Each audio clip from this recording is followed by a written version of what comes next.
Hello, I'm Andre LaPlante, and today I'd like to present my speech on yoyoing. So, yoyoing, most of you would probably know what yoyoing is. So, many of you may know yoyoing as just that toy, that children's toy that you just bob up and down, up and down, up and down, and come back in your hand every time. Pretty easy, kind of boring, kind of monotonous. Or you may know it as that thing that became popular in the 90s, that trick doing thing, you're like, oh, I can never do that.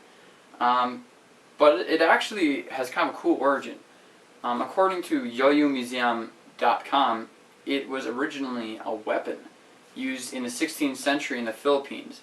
It was a stone attached to a rope, and you'd be able to throw it at the prey and bring it back to your hand. Well, more like your hands, because it's huge in order to kill the animal that they were hunting. So that was kind of the original intent. So if you're not too careful, you can still hit yourself in the head and, get a nice lump. I've done that before.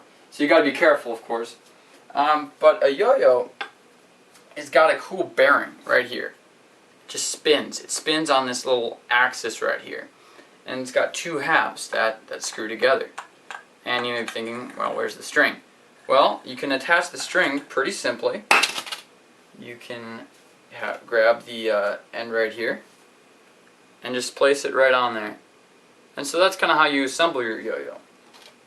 And that's the most basic thing. That's with pretty much every yo-yo, unless you get one of the really crazy types. But this is kind of your basic yo-yo right here. And this is a responsive yo-yo. So you may not know, like, oh, what the heck? I didn't know there was a difference between a responsive yo-yo and a non-responsive yo-yo.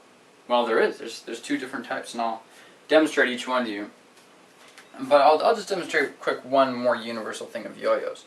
Here's the end of the string right here. There's a nice big loop for your finger. But if you don't have very thick hands, well, look at that. It doesn't fit very tightly, so it's just going to fly off your hand like that. That doesn't work out very well now, does it? So, what you want to do is you want to build a slip knot. You just grab the string right here, and you push it through the hole, and pull it back, and you get a similar looking loop. But this one will tighten up to your finger. Nice and easy. So that way, you won't have to worry about it flying off your finger when you do that. And so kind of the basic way to get this yo-yo to work, and kind of do the basic motion, is you stick your hand like this. You want the string on your middle finger like that. So you want it like this, palm up, and you just throw it down at the ground, off your middle finger there. And look, it spins. It's been for a while actually. I've timed it, and you can get max of like about a minute with this one.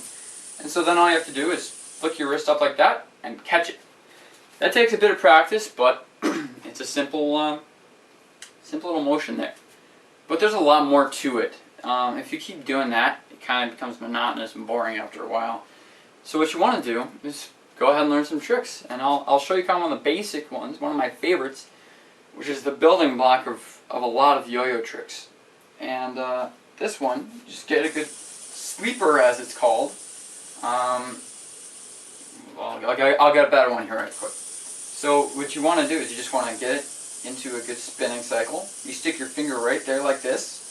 You bring the string around into the notch, and there you go. You can do a lot with that. I'm starting to run out of spin, so I had to come up. I'll show that again.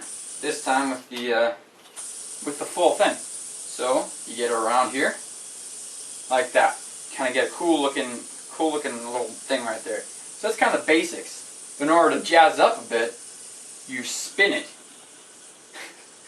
That takes a bit of practice, but it's super fun once you get the hang of it. And I'll demonstrate that a little again. You can do a little faster once you get the hang of it. But you stick your finger right here, your middle finger. Yeah.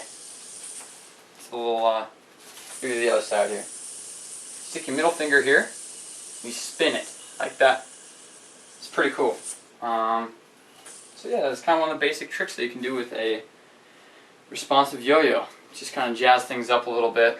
But the main difference is between a responsive and a non-responsive yo-yo is that you can go up and down. Just with this one, it'll always snap back up into your hand. But with an unresponsive yo-yo, it does not come back into your hand.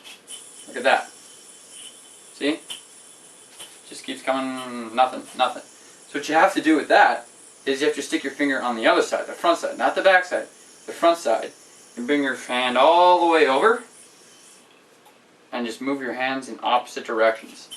I'll show that to you again real quick. Just like that. Whoop. Didn't catch it very well that time, now did I?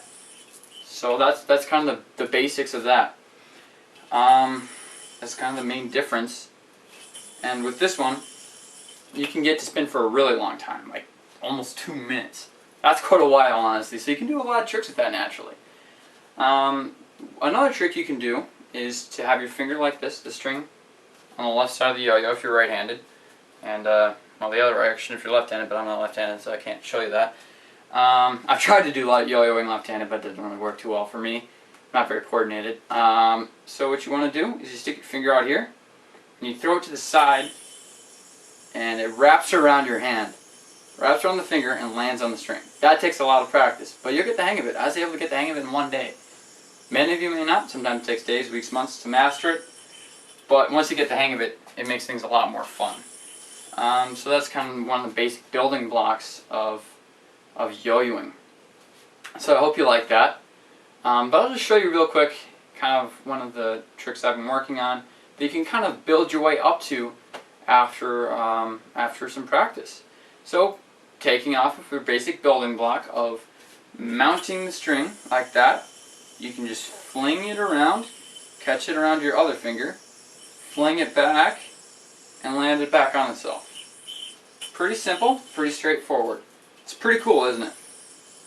And that is the basics of yo-yoing. I hope you've enjoyed this presentation. I hope you've learned something.